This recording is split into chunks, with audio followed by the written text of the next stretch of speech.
এখানে আমি ট্যাংরা মাছ ভেজে নিয়েছি। মাছ রান্না করব বিধায় এখানে আমি মশলা করে নিয়েছি লিকুইডভাবে ব্লেন্ডারে।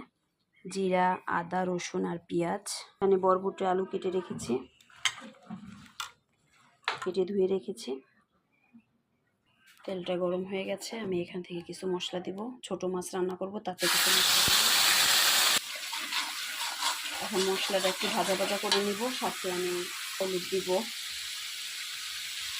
দিচ্ছি লবণ। ওদিকে আমি শুকনো জালে রান্না করব, গুঁড়া ঝাল। ভালো করে মশলাটা ভাজা ভাজা করে নিচ্ছি। যেহেতু আমি লিকুইড করে মশলাটি বেটে নিয়েছি, সেক্ষেত্রে আমার পানি দেওয়ার দরকার হয় নাই। মশলাটি ভাজা ভাজা হয়ে আসছে।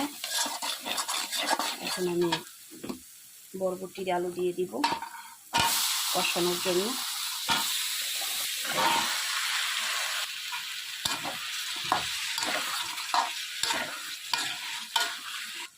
রান্না করার সময় যত সম্ভব ভালোভাবে কষাতে হবে। এখন আমি একটু ঢাকনা দিয়ে ঢেকে রাখবো, তাতে পানিটা বের হয়ে আসবে এবং মশলাগুলো তরকারির মধ্যে ঢুকবে।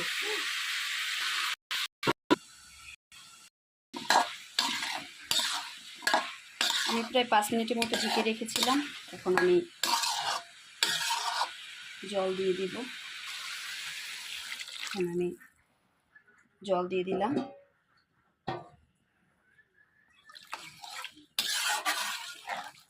ঢাকনা দিয়ে 10 মিনিটের মতো রাখবো।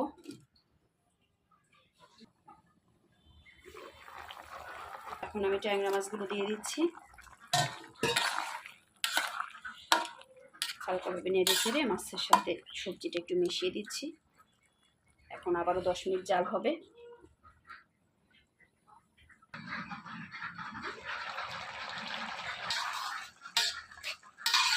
বরবটি তরকারি এখন কমপ্লিট হয়ে গেছে। এখন আমি নামিয়ে ফেলবো।